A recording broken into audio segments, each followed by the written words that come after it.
माझ्या भाग्याचं माझ्या सौख्याचं लीण सोन्याचं माझं कुंकू रोज पूजिते रोज जपिते लाख मोलाचं माझं कुंकू हा हा हा कुंकू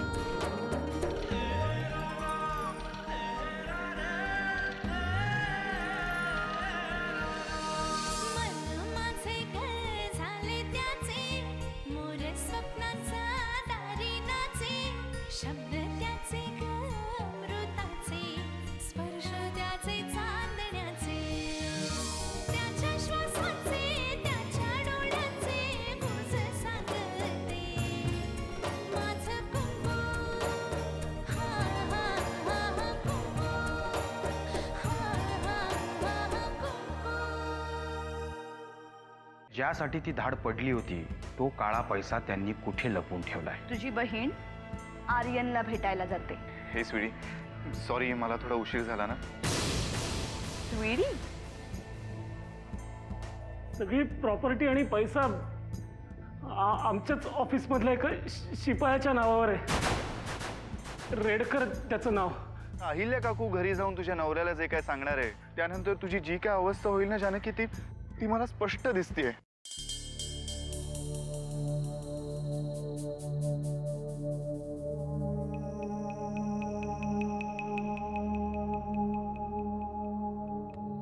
जना काय झालं? तुझा चेहरा कसा दिसतोय? तसा दिसतोय म्हणजे काय? तसाच दिसणार आहे. बातमी तशी आहे ती ऐकलीस तू तर तुझा चेहरा बी पांढरा फटक पडाल. जना काय झालंय? एव्हाना टीव्हीवर बातम्या सुद्धा सुरू झाल्या असतील पण ज्याच्या घराला आग लागली तो मात्र गपगुमान झोपला या अंथरुणात. जना स्पष्टपणे बोलशील का काय झालंय ते? उगाच शब्दांचा खेळ मांडू नकोस. खेळ मांडू नये तर काय करू?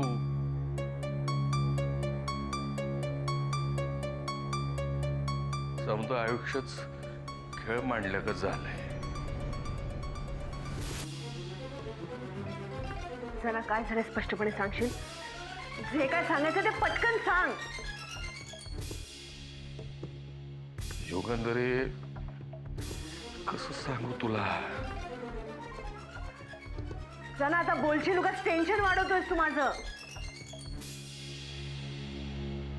सांगतो. डोकं शांत ठेवून ऐक. आपल्या नेरळच्या फार्म हाऊसवर इन्कम टॅक्स वाल्यांनी धाड टाकली. काय?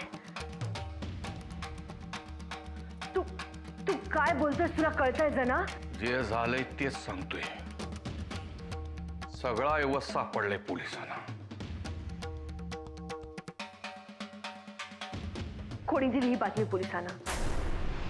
आणि सगळे झोपले होते?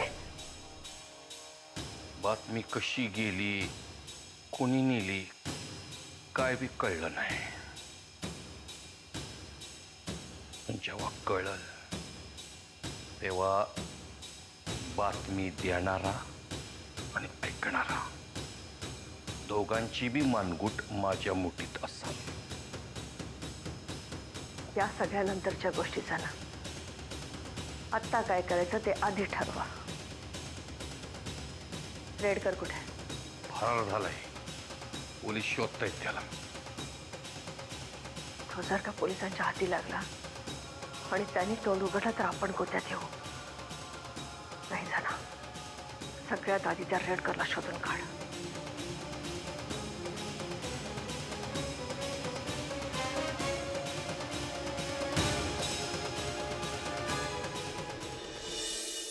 आज आयकर विभागानं नेरळमधील एका फार्म हाऊसवर छापा घालून कोट्यावधी रुपयांची मालमत्ता जप्त केली. यात 1 कोटी रुपयाची रोख रक्कम सुद्धा आहे. आश्चर्याची बाब म्हणजे ही सगळी मालमत्ता दैनिक जागर या वर्तमानपत्रात काम करणाऱ्या एका शिपायाच्या नावावर आहे. महिना 5,000 रुपये पगार असणाऱ्या शिपायाकडे कोट्यावधी रुपयांची मालमत्ता आली कुठून? पोलीस याचाच तपास करीत आहेत. सूर्यकांत रेडकर नामक हा शिपाई फरार झाला आहे. पोलिसांना दाट संशय आहे की या प्रकरणात कुठल्या तरी बड्या आसामीचा हात असेल. पण हे सिद्ध होण्यासाठी सूर्यकांत रेडकर पोलिसांच्या हातात सापडणं खूप गरजेचं आहे. तेव्हाच पुढील तपास यंत्रणेस वेग मिळेल. या प्रकरणात दैनिक जागरच्या युगंधरा सरतापेंचीही चौकशी होण्याची शक्यता वर्तवण्यात येत आहे. मी प्राची देसाई, जी24 ताससाठी नेरळ.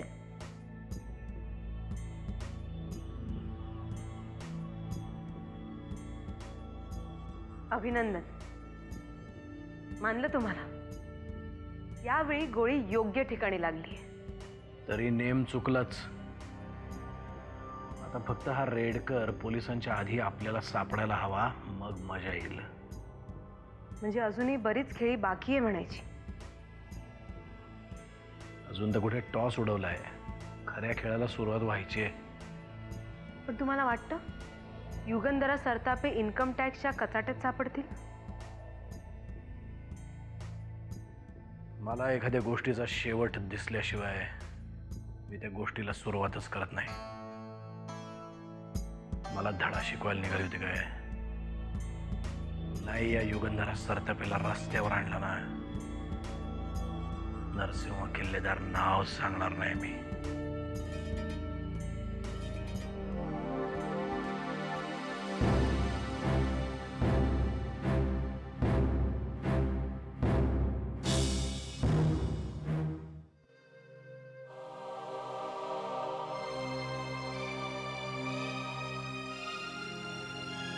जानकी, जानकी, जानकी.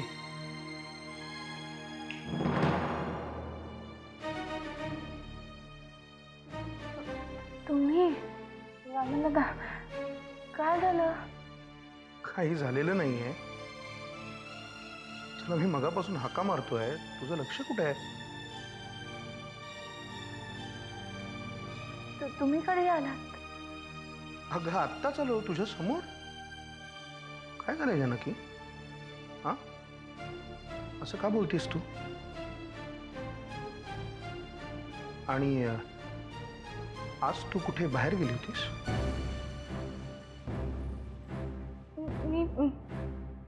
तुम्ही अहिल्याताईंकडे अजिबात लक्ष देऊ नका. त्या उगीच काहीतरी आचरडासारखं बोलताय. आता अहिल्याच्या विषयामध्येच कुठे काढलास? मी तिच्याविषयी बोलतच नाही, पण मला गणेश विषयी मात्र बोलायचं आहे. काय चाललंय तुझं? गणेशकडे पाहिलेस अलीकडे? त्याची ही अवस्था मला अजिबात भावत नाही. आणि त्याच्या ह्या अशा अवस्थेला जानकी तू जबाबदार आहेस.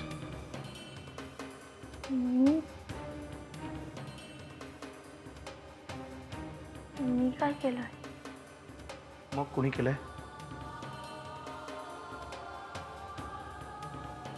जानकी, तुलाही माहिती आहे गणेशला तुझा किती लळा आहे. पण गेले काही दिवस मी बघतोय तू त्याला अजिबात वेळ देत नाहीस, त्याच्याशी नीट बोलत सुद्धा नाहीस. काय झालंय जानकी? काही नाही. काही नाही? काहीतरी लपवतेस जानकी. काहीतरी झालंय जे तू मला सांगत नाहीयेस. जानकी, काय झालंय? जानकी, काय झालंय ते मला सांग. तुला गणेशची शपथ आहे.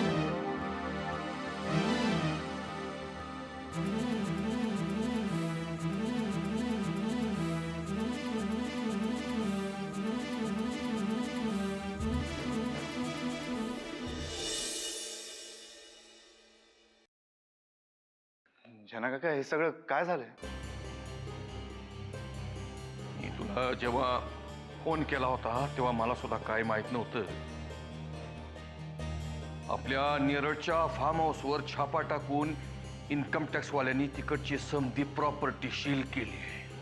हे सगळं मलाही माहिती आहे. मला हे कळत नाहीये की ही बातमी फुटली कशी. कर्व,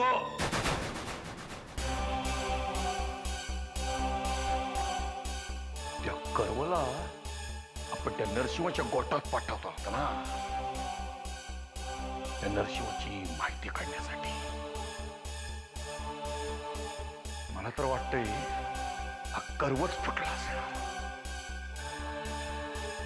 पण कर्वे तर आपल्या विश्वासातला माणूस, मग तो कसा काय फुटेल?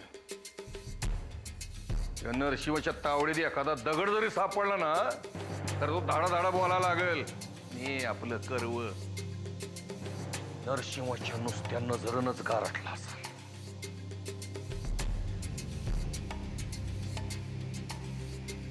तसं असेल तर नरसिंहाला मिळालेलं खूप मोठं यश म्हणावं लागेल याला. ते यश आपण त्याच्याकडं जास्त दिवस टिकू द्यायचं नाहीये. आधी आपलं काय जळलंय ना त्याच्याकडे लक्ष देऊया, मग दुसऱ्याला जाळायचा विचार करूया. कर्वचं काय करायचं? कर्वे कर्वेचं काय करायचं?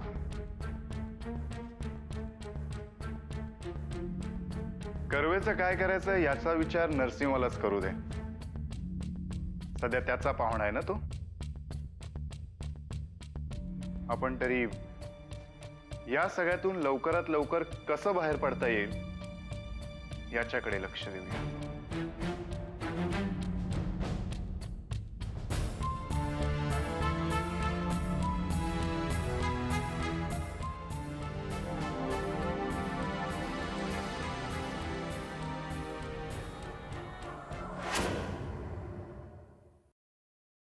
वामन दादा, तसं काही नाहीये. तुम्ही विश्वास ठेवा माझ्यावर.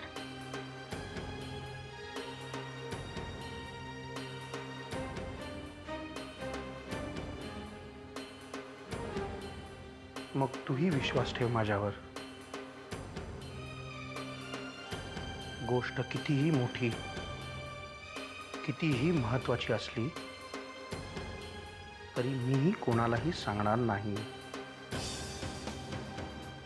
कारण मला हे नक्की माहिती आहे की कुठली तरी गोष्ट लपवून तू तुझा स्वतःचा असा कुठलाही स्वार्थ साधणार नाहीस. जानकी, काय झालंय? जानकी, ह्या घरात तुझ्यावर कोणी काही जबरदस्ती करतंय का?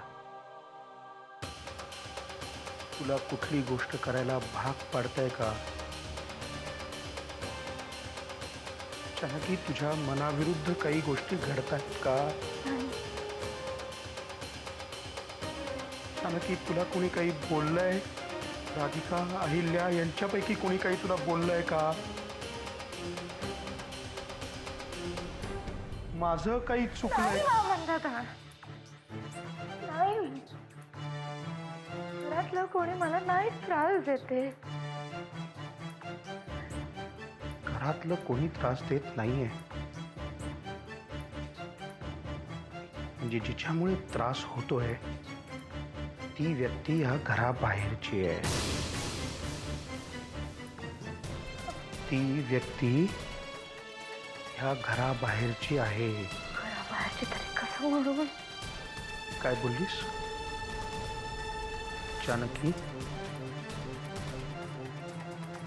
आता काय ते स्पष्ट बोल. जानकी, काय झालंय ते मला स्पष्टपणे सांग. माझी काही मदत हवी असेल तर ती घे.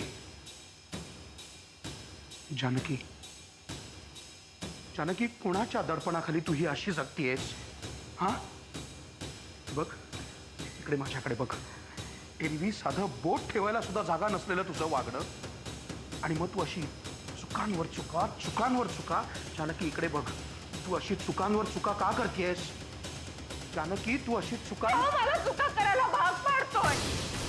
तो कोण? तो माझ्या घराची शपथ आहे तुम्हाला. तुम्ही कोणाला यातलं काही सांगणार नाही. आधी तो कोण आहे हे मला सांग. मग कोणाला सांगायचं नाही सांगायचं ते मी ठरवीन. लाचार केलंय त्यांनी मला त्याच्या समोर. आता माझ्या सहनशक्तीचा अंत पाहू नकोस. कोणी तुला लाचार केलंय? कोण आहे तो? जानकी माणूस घरातला असू दे, बाहेरचा असू दे, कोणीही असू दे, मी तुला याच्यातलं सोडवीन. पण मला आधी सांग, कोण आहे तो? जानकी, कोण आहे हा माणूस? जानकी, बोल, कोण आहे? आर्यन, आर्यन.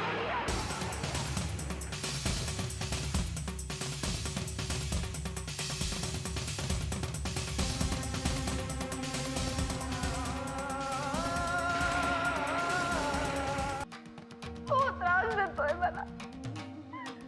आपल्या अमृताचा नवरा आर्यन. आजार केलंय त्याने मला. आर्यन, तो त्रास देतोय मला. तो त्रास देतोय.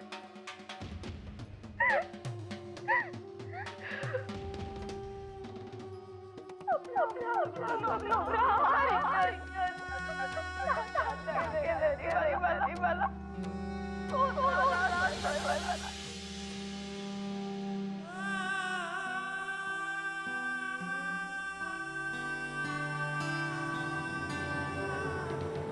जानकी, माणसाच्या सहनशीलतेला सुद्धा एक मर्यादा असते, पण किती किती? हा आर्यन इतके दिवस हा तमाशा करतोय आणि घरातल्या एकाही माणसाशी तू चकार शब्दाने बोलली नाहीस. भीती वाटत होती. कोणाची? जानकी, कोणाची भीती? हा? या दीड दमडीच्या आर्यनची भीती? आपल्या घराकडे जर कोणी मान वर करून बघितलं ना, तर त्याच्या सकट त्याचं सगळं खानदान धुळीला मिळतं. मग तुला कोणाची भीती वाटली?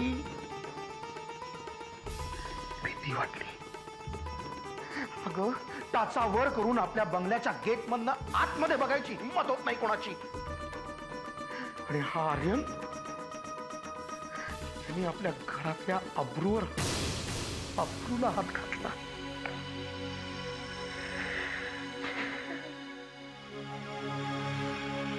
एवढंच नाही, वामन दादा, तू हेही म्हणाला की जर मी त्याच्या मनाप्रमाणे वागले नाही तर तो अमृताच्या जीवाचं काहीतरी बरं वाईट.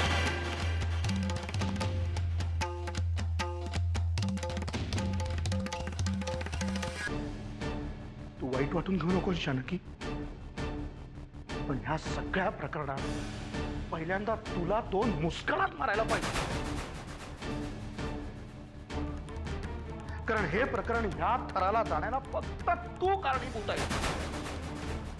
मी काय करणार होते आणि लाचार केलं होतं मला. लाचार त्यांनी केलं नव्हतं. लाचार तू स्वतःहून झालीस त्याच्या समोर. कळलं? प्रत्येक वेळेला घरातला कुठलाही प्रॉब्लेम घरातल्या कोणालाही विश्वासात न घेता सोडवायचा जो प्रयत्न करतेस ना तू, ते थांबाव आता. कोण समजतेस कोण तू स्वतःला?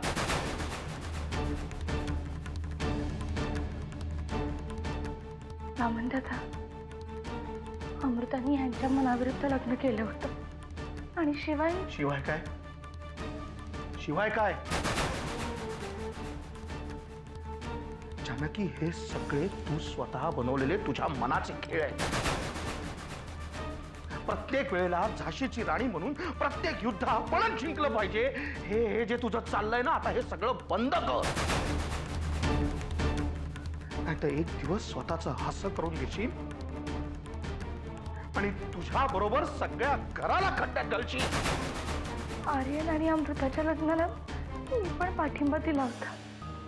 मला असं वाटत होतं की या सगळ्याला मी जबाबदार आहे. पास कर तुझ्या या सगळ्या भाकड कथा.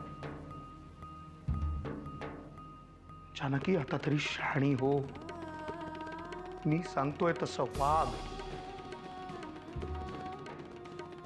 अगं, चांगुलपणा हा माणसाचा दागिना असतो, पण त्या चांगुलपणाची जर का बाहेर चेष्टा व्हायला लागली ना, तर ती कशी थांबवायची हे आपण आपलं ठरवायला हवं. मान्य, माझी चूक झाली, माझी खूप मोठी चूक झाली, पण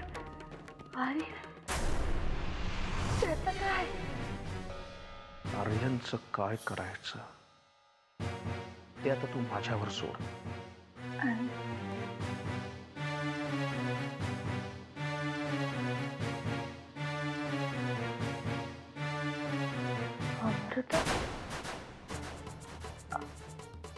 सध्या तरी तू फक्त तुझा विचार कर. अमृताचा विचार मी करीन.